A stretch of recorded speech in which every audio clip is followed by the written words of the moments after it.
Hola a todos, muy buenos días. Primero que nada quiero agradecer el día de hoy, tener a todo este público aquí presente, más a nuestros panelistas. La verdad que es un placer ser la moderadora de este panel. Tenemos a grandes personas con mucha experiencia y con el tema que decía anteriormente, que tiene que ver con los desafíos de ciberseguridad en la nueva era, tema que es totalmente relevante. Ahí sí, ya. Gracias.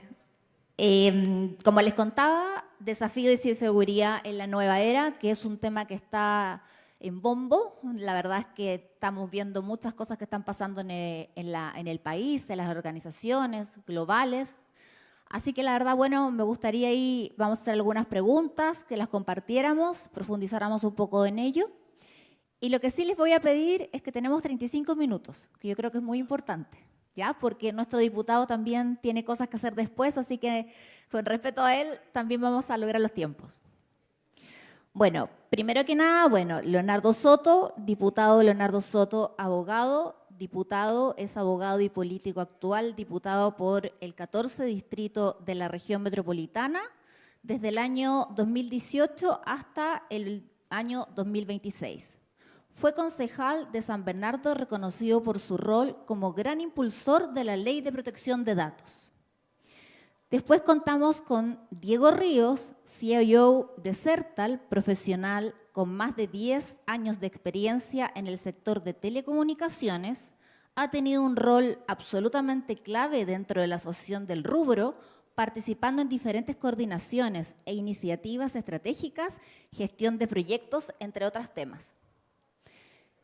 Juan Manuel Urrego, gerente de innovación de Servinformación, arquitecto de la innovación que cataliza el cambio, transforma visiones en soluciones tangibles, conecta las necesidades del usuario con estrategias tecnológicas. Su pasión es desmantelar lo establecido, construyendo puentes hacia un presente más efectivo y creativo.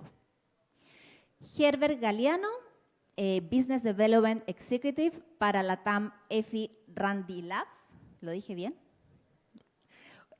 Cuenta con más de 25 años de experiencia en telecomunicaciones, ha trabajado en distintas operaciones de América Latina, liderando iniciativas de detección y bloqueo de piratería mediante la inteligencia artificial. Rodrigo León estudió en la Facultad de Derecho de la Universidad de los Andes, tiene estudios de doctorado en diferentes países. Su trayectoria profesional, expresidente de la Sociedad Chilena de Licenciamiento LES Chile, juez y árbitro de NIC Chile, participa actualmente en la Asociación Francesa de la Protección Internacional del Derecho del Autor. Como ustedes ven, nuestro currículum de nuestros acá presentes panelistas es muy, muy amplio y tienen mucha experiencia. Me fue súper difícil, la verdad, hacer un resumen de cada uno de ustedes, pero traté de hacerlo lo mejor posible. Bueno, primero que nada, me gustaría empezar contigo, Diego. Dentro de tu visión en general, me gustaría que nos contaras cuál es la relevancia que estás dando como en la organización en la cual tú estás, a todo lo que nos está pasando y que tiene referencia y que estamos viviendo en un entorno de la ciberseguridad. Hola, ahí estoy. Hola, buenos días a todos. Bueno, gracias por el espacio. Sí, bueno, nos toca hablar de desafíos de la ciberseguridad. De Certal, nosotros somos una asociación, generamos sugerencias, recomendaciones respecto a todos los temas de ciberseguridad en general a nivel regional, con campañas de orientación, campañas de concientización. Las organizaciones deben implementar más estrategias para que la seguridad sean más adaptativas, ¿no? El foco en la formación, nosotros tenemos un centro de formación en la justicia, centro de formación más regional de líderes, para que ayudamos a identificar las amenazas y a reducir los riesgos. Se debe enfocar, ¿no?, emplear la inteligencia artificial, que es uno de los factores más, ¿no?, las tecnologías emergentes actualmente, emplear la inteligencia artificial enfocada en los desafíos, en las defensas. respecto a la respuesta de los incidentes, a la clasificación de las amenazas y bueno, monitorear también los sistemas. Fortalecer el acceso, que es fundamental, la protección de los datos. Y bueno, en general la ciberseguridad está marcada por la transformación digital, el trabajo remoto y la adopción de tecnologías emergentes, como mencionaba, de la inteligencia artificial. Se enfrentan grandes desafíos debido a la evolución constante y la sofisticación, ¿no?, de las amenazas de los atacantes. Bueno, nada, básicamente es eso más o menos nuestra institución a nivel regional con actividades en diferentes países que tenemos. Muchas gracias, Diego. La verdad es que escuchar esto del tema de la formación creo que es algo muy relevante, que es lo que necesitamos. Es un pilar, creo que uno de los más importantes para poder avanzar y que la gente tome esa información y en el fondo lo utilice de una buena manera. Gracias por tu respuesta. Diputado Leonardo, con los distintos deberes de reportar fallas de seguridad, ¿no debería existir un mecanismo de ventanilla única en esta manera? Bueno, muy buenos días. Agradecer la posibilidad de tener este panel y tener tan honrosa audiencia. La verdad que yo partiría señalando que la transformación digital de la economía, de la sociedad, de la cultura, de todos los ámbitos de la actividad humana está produciéndose de manera muy acelerada, de una manera que de mi generación y las previas jamás pensamos que iba a ocurrir. Hace 20 años esto no había ocurrido, estaba recién partiendo. Pero en 20 años la humanidad completa y también Chile ha tenido que adaptar todas sus empresas, toda la forma en que se comunica y también las leyes para poder enfrentar este fenómeno. Este fenómeno de la globalización digital evidentemente va a ir solo profundizándose, va a ir abarcando los aspectos que aún no lo ha hecho y todo va a ser distinto. En 20 años más lo que hoy día hablemos va a ser cosa de museo. Y por tanto, como Estado hemos abordado este nuevo fenómeno buscando maximizar las oportunidades que da, son oportunidades gigantescas, no las voy a explayar hoy acá, pero en todos los ámbitos, buscando resolver los conflictos que crea entre distintos intereses de la sociedad, medios de comunicación versus empresas de noticias, ahí hay un conflicto, y también buscando resolver las amenazas que produce. Y ahí entramos a lo que es ciberseguridad. La ciberseguridad es una medida para enfrentar una realidad que es gigantesca, que son los ciberataques. Al día hay millones de ciberataques en el mundo. Uno mismo recibe en el celular enlaces que si lo abre probablemente va a perder dinero. Imagínense las grandes empresas, los bancos, los medios de comunicación. Entonces la manera de resolverlo es de conjunto. Todos en la sociedad tenemos que cambiar nuestros hábitos para hacer este entorno más seguro. Y se aprobó, empezó a entrar en vigencia en enero de este año, la Ley Marco de Ciberseguridad. Una ley marco que no parte de cero, sino que recoge la experiencia de otros países, establece una agencia de protección de ciberseguridad, la ANSI, y establece un conjunto de obligaciones nuevas a todas las empresas particularmente. A pocos les gusta que les coloquen nuevas obligaciones, pero son obligaciones para mantenerse vivo en el fondo, para que no le usurpen sus cuentas ni le quiten sus clientes. Y esta ley marco ciberseguridad establece básicamente dos obligaciones, que es aumentar la seguridad en cada empresa, particularmente las que son empresas de importancia vital, operadores de importancia vital, y segundo, reportar los incidentes cuando los tengan para prevenir al resto del país de lo que está ocurriendo. Eso, a grosso modo, son las dos grandes obligaciones, tiene un conjunto de subobligaciones. Pero a propósito de la pregunta, nosotros hemos avanzado en crear delitos digitales que antes no existían, una ley de transformación digital del Estado, se está transformando digitalmente el Estado, ahí ustedes conocen la clave única, el registro civil y todo lo que se puede hacer con ella. Aprobamos una ley de protección de datos personales que va a comenzar a entrar en vigencia en diciembre del 2026, está estudiándose la ley de inteligencia artificial y lo que notamos a propósito de la ventanilla única es que se está haciendo de manera muy aislada una ley de otra, no conversan ni comunican mucho, se están creando ya dos agencias, Agencia de Protección de Datos Personales, está la Agencia de Ciberseguridad, va a haber de Inteligencia Artificial. Entonces nosotros necesitamos que el mundo digital tenga una sola visión.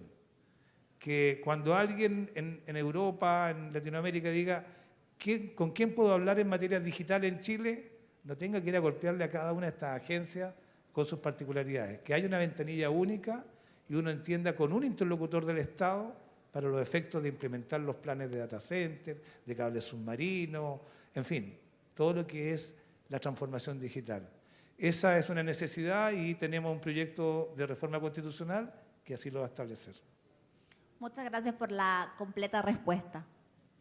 Juan Manuel, ¿cómo podemos como organización transformar la ciberseguridad de ser percibido como un departamento, de no ser un acelerador de la innovación como un pilar estratégico de la cultura empresarial?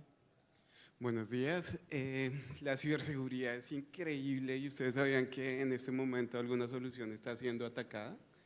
En este momento, como dice el señor diputado, la ciberseguridad es confianza y tenemos que tenerlas en nuestras organizaciones. A veces los equipos de ciberseguridad somos las personas que dicen no incluyas esta API, no consumas este servicio, y lo que queremos transformarlo en algo que estoy haciendo en la compañía y se llama el ciberfitness. O sea, entrenar todos los días para saber esos nuevos ataques, entrenar a toda la organización para que sepa las buenas prácticas, que no depende de unos ojos expertos, que es el SOC, en todas las organizaciones, sino que todo el mundo le quite el miedo a la ciberseguridad y que todos generemos un vínculo de confianza. Les cuento rápidamente, Servinformación es una empresa LATAM y somos partner de Google. El año pasado vendimos el tercer negocio más grande de ciberseguridad en el mundo con el Ministerio de Defensa de Colombia, y lo que hicimos fue hacer esa transformación, o sea, quitar esa brecha del no y que todo el mundo en comunidad, como lo dice el diputado, aprendamos buenas prácticas y tengamos ese vínculo de confianza que nos da la ciberseguridad. Buenísimo. Rodrigo, ¿cuál crees que son los desafíos de la ley chilena de propiedad intelectual en la piratería online? Sí, muy buenos días. Un poco me quiero tomar de las palabras del señor diputado respecto de esta multiforma normativa que tenemos en Chile, y lo voy a vincular con la ley de propiedad intelectual. Yo estoy totalmente de acuerdo, yo represento al sector privado y hoy día tenemos una carga normativa muy grande que no está clara. Le voy a dar un ejemplo. En materia de datos personales tenemos al CERNAC involucrado, el Servicio Nacional del Consumidor, tenemos a la CMF, la Comisión para el Mercado Financiero, tenemos a la Agencia Nacional de Ciberseguridad y a la futura Agencia de Protección de Datos. 4, y no sabemos con cuál hay que hablar en algunos casos. Entonces hay una confusión hoy día normativa que bien señalaba el señor diputado respecto a la necesidad de coordinar, porque en el fondo lo que está más arriba no es la ciberseguridad en sí misma, no es la protección de datos, no es la propiedad intelectual, sino que es la gobernanza. Y hoy día en Chile no tenemos un estatuto claro sobre el gobierno del dato. Y eso se manifiesta en particular en una legislación en materia de derecho a autor que está totalmente desactualizada. Originalmente la ley 17.336, primero es de 1970, es decir, es muy antigua, muy antigua, y la gran reforma que tuvo en temas de Internet fue el 2010. La idea un poco era seguir la modificación del Tratado de Libre Comercio con Estados Unidos, que era del 2003, el capítulo 17 del Tratado de Libre, que fue uno de los primeros tratados en Latinoamérica con Estados Unidos, nos obligaba a una serie de obligaciones en materia de propiedad intelectual. Dentro del tratado, el capítulo 17 es el más largo y es el de propiedad intelectual. El problema que hubo en la modificación del 2010 es que, en el fondo, la protección de los contenidos digitales en Internet quedó en un condicionamiento judicial, es decir, anquilosa un poco la posibilidad que tienen los titulares de ver defendidos sus contenidos dentro de lo que es Internet. Por ejemplo, hay un procedimiento especial para solicitar la cooperación de los ISP en el bloqueado de contenido que no se ha usado nunca. ese procedimiento especial que está en la ley, es un procedimiento voluntario de cooperación de los ISP, es del 2010, tiene 15 años y nunca se ha usado en Chile, por darte un ejemplo. Entonces, ¿qué es lo que yo veo como necesario? Una actualización de la ley de derecho de autor, pero siempre con esta visión multisectorial, no de feudos, porque hoy día al centro está el dato. Con la inteligencia artificial, las obras son data. Entonces, de ahí que sea importante, y aquí aprovecho de pasarle un poco la idea al señor diputado, es ver el gobierno del dato y de ahí todo baja hacia abajo. Pero es necesario modificar nuestra ley porque hoy día no basta con banear IP, sino que necesitamos una protección dinámica de los contenidos de los titulares en Internet. Y lo que tú mencionas sobre la gobernanza creo que es algo primordial. Hay diputado también, en el fondo es el paraguas para poder avanzar y en el fondo unificar temas. Herbert, pregunta para ti. Con respecto al robo de información y suplantación de identidad como desafíos crecientes en Latinoamérica, ¿cómo tú lo estás viendo? Buenos días, gracias Pía por la pregunta. Sí, efectivamente, la suplantación de identidad, el robo de datos es algo cotidiano, ¿no? Y muchos se preguntarán, ¿cómo nos roban los datos, no? Y bueno, ya afortunadamente está nuestra cultura, ¿no? Ya digital, en la cual no respondemos a cualquier correo o no, si nos llega un mensaje, ¿no? En el SMS, en el celular, etcétera, lo pensamos 2 veces, ¿no? Pero esto está cambiando, porque claro, el defraudador o el ciberatacante se las ingenia cada vez más. Y te voy a contar 2 experiencias en América Latina recientes con las cuales ellos están robando nuestros datos para hacer la suplantación de la identidad, y estos datos los están usando ¿para qué? Para robar nuestras cuentas, ¿no? De los bancos, ¿no? Nuestras billeteras electrónicas, etc. Uno de ellos y tiene que ver con telecomunicaciones. Uno de ellos es los SMS Blasters. ¿Qué son los SMS Blasters? Son pequeños equipos que simulan ser una torre de celular, o sea, una antena. Pero lo característico de esta antena es que opera en la tecnología 2G. Y entonces, y ahí hay una vulnerabilidad en la red, ¿no? La red que hay de los celulares está el 5G, el 4G, el 3G y el 2G, todas operando al mismo tiempo, ¿no? Pero todos nosotros nos conectamos a 5G, ¿no? Pues la antena y la velocidad y todo esto. Pero como esta antena hace un spoofing, ¿no? O sea, simula ser una antena real, y la señal de esta antena es más fuerte que el 5G, que la antena 5G, y entonces ahí aprovechan de enviarnos unos SMS como si fuera del banco, reales, y que la operadora no puede hacer nada, porque hoy en día las operadoras tienen firewalls, tienen software específicamente para filtrar esos SMS, pero en sus redes. Pero cuando no están dentro de su red, entonces esos SMS llegan al móvil. Y uno cae, ¿no? O sea, ingeniería social y todo eso. Entonces, no es una forma, y eso se descubrió hace poco en el Brasil. Había una camioneta y en el portamalas, ¿no? Estaba esta antena, ¿no? Así enviando estos mensajes, ¿no? Ese es uno de los ejemplos por los cuales se están robando los datos. El otro, y tiene que ver mucho con lo que hablaste también, Rodrigo, con la protección de propiedad intelectual. ¿Quién no ha visto los videos de TikTok? O si no te vas al centro de Santiago, como en cualquier capital, están vendiendo las cajitas que se llaman los set box, TV box, ¿no? Donde te venden todos los aplicativos, 4.000 canales de televisión, puedes ver todo lo que tú quieras, todos los contenidos, ¿no? Piratería, básicamente, pero es gratis. O sea, lo compras, gastas unos $15 tal vez, y lo llevas a tu casa, lo enchufas al internet y tienes todos estos canales gratuitos. Y tú dirás, pero ¿dónde ganan ellos, no? Justamente ganan en que tus datos están expuestos, ¿no? Estás usando la Wi-Fi, y eso ha pasado en Perú recientemente.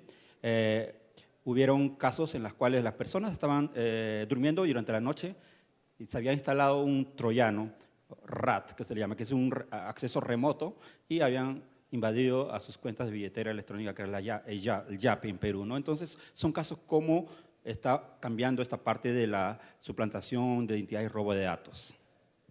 Gracias por tu respuesta. Y ahí un poco profundizando, ¿cómo poder mitigar esos riesgos como para contarle un poquito a las personas que están en el día de hoy? ¿Qué se debería hacer?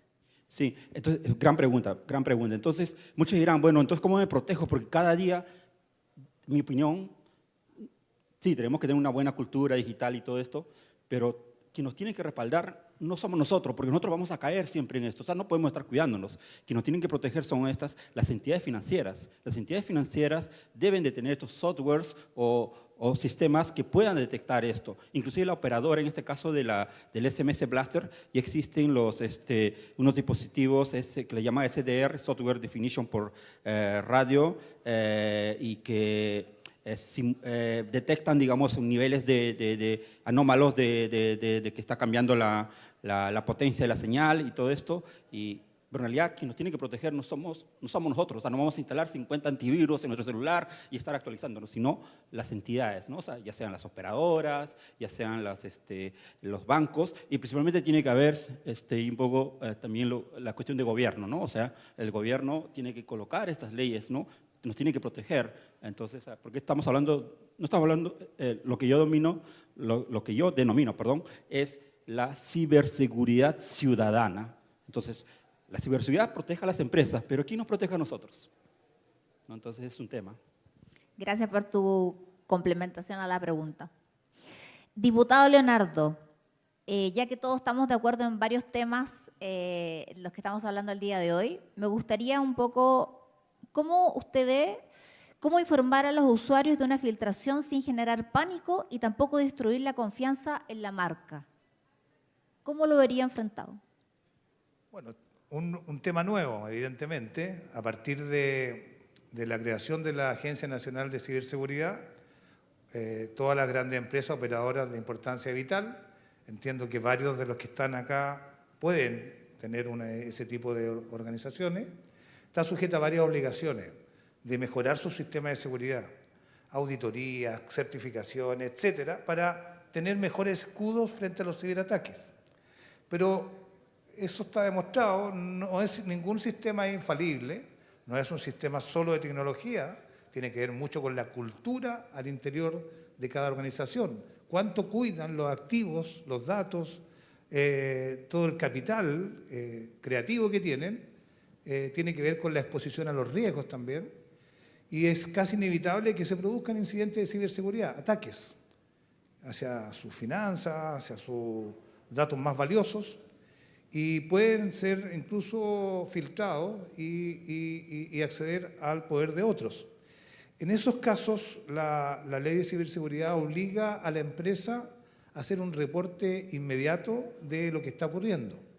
Le otorga 3 horas para informar a la autoridad, a la ANSI, de que ha sido corrompido su sistema y está teniendo un ataque significativo. Estamos hablando de empresas de importancia vital. Y además tiene informes posteriores, 24 horas, para actualizar la información. Esto con el objeto de que la autoridad pueda tener una información de que este ataque no se expanda en todas sus empresas relacionadas, en sus proveedores, tratar de, por así decirlo, cerrar el círculo en torno al ataque y entregarle mejores herramientas para enfrentarlo. Ahora, en la preocupación que tienen las empresas en esos casos cuando tienen que reportar que han sido vulnerados sus sistemas, evidentemente es la desconfianza que le puede producir a todos sus clientes respecto de la confianza de marca que ellos tienen, porque deja en evidencia una vulnerabilidad. Y naturalmente las empresas no exponen completamente lo que están viviendo, el daño que puede producirse. Y es una realidad. Por eso creo yo que la empresa tiene que tener previamente definido con una gobernabilidad adecuada, con voceros definidos de antemano para enfrentar este tema, que le informen a toda su clientela, a sus usuarios, si son empresas de comunicación, a todos sus auditores, si son un banco, a todos sus clientes, de que tienen vulnerabilidades en acceso a cuestiones importantes. Lo mejor es hacerlo de manera transparente, ocultar algo es muy malo, es transparente, pero con definiciones reducidas, cortas, que planteen la magnitud del incidente que se está viviendo, las medidas que están tomando también tienen que ser informadas, sin agregarle ni quitarle, y buscar que los mismos usuarios también se protejan a sí mismos. Yo creo que la confianza de marca es súper difícil de conseguir y es el capital último de toda gran empresa. Y está puesto en riesgo cuando tienen que notificar estas vulnerabilidades. Pero lo importante, desde mi punto de vista, es que esa misma confianza se refleje en honestidad al entregar esta información a los usuarios y en cumplir las directrices que entregue la ANSI. El sistema tiene que, en este caso, colaborar con la empresa para poder superar este problema. Este es uno de los temas más complejos, todavía no ha comenzado a ocurrir en Chile. Hasta ahora hemos visto vulneraciones en bancos, en el sistema de mercado público, que han costado millones de dólares a cada una de las empresas, pero a partir de la puesta en marcha de este sistema que está en este momento definiendo los operadores de importancia vital, va a comenzar a ser el pan de cada día. Así que vale mi presentación con un consejo de futuro. Gracias. Muchas gracias. Efectivamente, la ANSI ha sido un ente muy importante en este último tiempo. Ya hay empresas que ya están calificadas y hay otras que faltan, pero es trabajo ahí de todos. Ahí estamos trabajando los gremios en poder aportar y ayudar en el fondo a que las empresas se inscriban. Así que está perfecta la respuesta en términos de la ANSI, cómo lo está haciendo. Rodrigo, ¿cuál es el rol del derecho de autor en tiempos de cambio tecnológico? Por ejemplo, en todo lo que se refiere en lo que estamos viendo a la inteligencia artificial. Sí, bueno, la pregunta es bien amplia y compleja. Es algo que hoy día está jurisprudencialmente muy activo. Hay fallos en Estados Unidos, en Europa, en Chile ya hay juicios que están discutiendo el tema de inteligencia artificial y derecho de autor, pero sí me gustaría volver a esta visión general de la inteligencia artificial y particularmente con un proyecto de ley que hay hoy día en el Parlamento que sigue muy de cerca el reglamento europeo de regulación de inteligencia artificial. Hoy día el gran tema es cómo los ciudadanos nos debemos ver protegidos frente a lo que es las plataformas de inteligencia artificial y tener una visión integrada. Vuelvo a esta idea de una visión integrada de lo que es el fenómeno de la data. Hoy día nosotros vivimos en una economía de datos, no en una economía de bienes y servicios. Desde la transformación digital, hoy día las empresas más poderosas no son los bancos. El dinero hoy día no es lo relevante, lo relevante es la data. Bien decía Herbert, el dato es lo más importante. Google sabe dónde están mis hijos hoy día, ahora. Yo no sé dónde están mis hijos, Google sabe. Google sabe las enfermedades que yo tengo, sabe lo que yo gano, sabe lo que yo veo. Google me conoce a mí mejor que yo mismo. ¿Cómo negocio yo un contrato con alguien que sabe mejor que yo mismo lo que soy? Es como un pitonizo, anticipa las decisiones. Con inteligencia artificial tiene un control político enorme estas empresas tecnológicas. Entonces, de alguna manera, tenemos que ver qué va a pasar con la inteligencia artificial. Y vuelvo a esta idea, aprovechando que está nuestro señor diputado, en esta visión holística necesaria de ver, por ejemplo, el proyecto de ley de inteligencia artificial pone como competente para resolver estos temas la agencia de datos, pero acaba de meterse la ANSI también. Entonces va a haber una suerte como de melcocha, aquí como decimos en Chile, de jurisdiccional de quién va a tener que ver estos temas. Entonces para nosotros en el sector privado va a ser complejo, porque, y vuelvo a esta idea maravillosa que nos dijo el diputado Soto, de la casilla única, en el fondo que tengamos una contraparte en el Estado, porque hoy día, y nadie lo dice, pero el gran infractor en materia de protección de datos es el Estado, no son las empresas. El Estado tiene muchas falencias en materia de datos personales, hoy día es el gran infractor y tiene que mirarse a sí mismo también. Eso. Gracias por tu respuesta. Y ahí algo importante también que tiene que ver con la data, por ejemplo, no sé, de lo que tiene que ver el Ministerio de Salud. Esa data es totalmente importante y puede jugar en contra en cualquier otro tipo de cosas, por lo cual tu respuesta da totalmente temas al diputado. Ahora me gustaría, Juan Manuel, ¿cuál es el cambio de mentalidad que debemos adoptar para asegurar que la inteligencia artificial no se convierta en la próxima brecha de seguridad, sino en un mejor defensor? Listo, aquí hablamos de que Google tiene, digamos, los datos de nosotros, todas las nubes le apuestan mucho a la ciberseguridad. Google acaba de adquirir una empresa gigante que se llama Wiz en temas de seguridad porque nos anticipamos al futuro.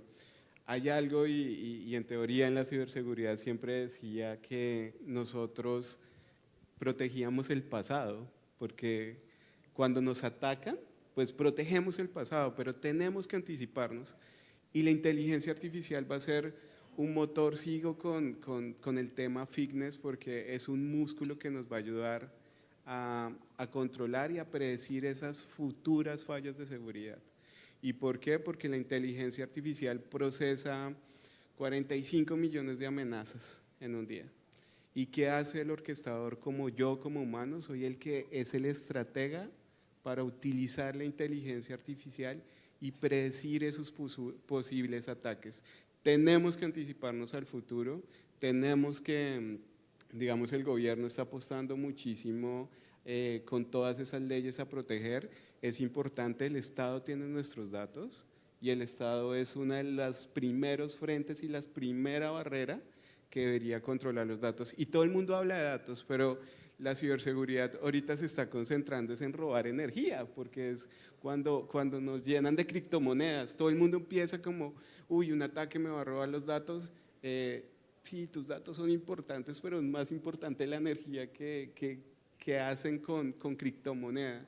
Entonces, sí es importante los datos, por eso tenemos que predecirlo con inteligencia artificial. Inteligencia artificial nos ayuda a automatizar procesos, pero los estrategas somos los humanos, debemos utilizar ese músculo muy responsablemente y ético. Y aquí hablamos de datos, pero acuérdense que los ciberataques ahorita son por energía. Es importantísimo eso.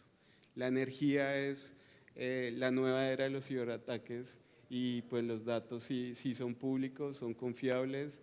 Gobierno apuesta a que nosotros entreguemos esa confianza, lo están haciendo bien, y las empresas como nubes grandes como la que soy partner también le apuesta a un futuro de confianza y a un futuro de que confíen en nosotros, confíen en estas empresas y confíen en los ojos que utilizan inteligencia artificial para protegernos a todos. Muchas gracias. En honor al tiempo y la última pregunta. Herbert, ¿cómo ves aplicaciones de inteligencia artificial y biometría? ¿Cómo ves herramientas efectivas para poder prevenir fraudes y fortalecer la seguridad digital en las entidades financieras específicamente? Sí, excelente. Parte de esa pregunta ya la respondieron acá en el panel. La palabra clave era datos, como lo dices, ¿no? Datos e inteligencia artificial. Lo que pasa que la inteligencia artificial no es una novedad hoy en día para los bancos. Inteligencia artificial se le llamaba antes machine learning, ¿no? Redes neuronales, y eran usados por los bancos para detección de fraudes y todo esto. El tema era que eran sistemas muy complejos para integrarse a otros sistemas y realmente no cumplían su función porque la gente era estafada, ¿no? No cumplían totalmente su función. Entonces, hoy en día tenemos afortunadamente ya una IA más ágil, vamos a decir, que es la IA generativa, ¿no? Con sus agentes, automatización y todo esto, y está posibilitando una nueva generación de soluciones, ¿no? Que los bancos y todas las industrias están adoptando, ¿no? Inclusive la piratería, ¿no? El tema de piratería de contenidos, ¿no? Ya está adoptando soluciones con inteligencia artificial, ¿no? Que detectan mucho más volumen. Imagínate los agentes, tener agentes trabajando 24% detectando fraude, detectando piratería, detectando lo que sea. Entonces, ahí está, digamos, y ahora inclusive se tiene bastantes datos, ¿no? Entonces se puede tomar decisiones mucho más precisas, inclusive, no hay más falso positivo y todo esto, ¿no? Y el otro tema es la biometría. La biometría, ¿te acuerdas que nosotros usábamos para abrir una cuenta, tomábamos una selfie? Eso ya es pasado también. ¿Por qué? Porque estaba viendo los deepfakes, ¿no? Se reemplazan los videos, ¿no? Entonces hoy en día está viendo otro tipo de biometría, que es la biometría comportamental o behavior biometrics, que es una biometría en la cual tiene datos nuevamente, ¿no? ¿Qué tienen nuestros datos? Por ejemplo, saben de Herbert qué celular usa, cómo lo usa el celular, si lo inclina, qué aplicativos usa, a qué hora se despierta, o sea, como Google, sabe todos nosotros. Entonces, esa es la biometría comportamental. Entonces, si alguien me clona, alguien más hace la suplantación de la identidad, se va a dar cuenta fácilmente que no es Herbert, porque Herbert nunca ha estado en Valparaíso, Herbert nunca ha usado tal programa y todo esto. Entonces, son novedades nuevas que ya la industria lo está adoptando felizmente y son las entidades, los bancos y los gobiernos que permitan también estas regulaciones, o sea, permitan uso de estas tecnologías para poder hacerle frente a estos problemas. Buenísimo. Muchas gracias. Bueno, yo siempre he escuchado una frase que dicen que en la ciberseguridad se coopera, no se compite, por lo cual creo que es súper importante todos los que estamos el día de hoy tenerlo claro que entre todos podemos hacer un esfuerzo mucho más fuerte. Así que gracias por haber estado el día de hoy a cada uno de ustedes, de haber aportado este grano de arena a cada una de las personas que nos están escuchando. Así que lo que sí les voy a pedir es si nos podemos sacar una foto en grupo ahí parados todos juntos y terminamos. Así que este panel, gracias por haber estado el día de hoy.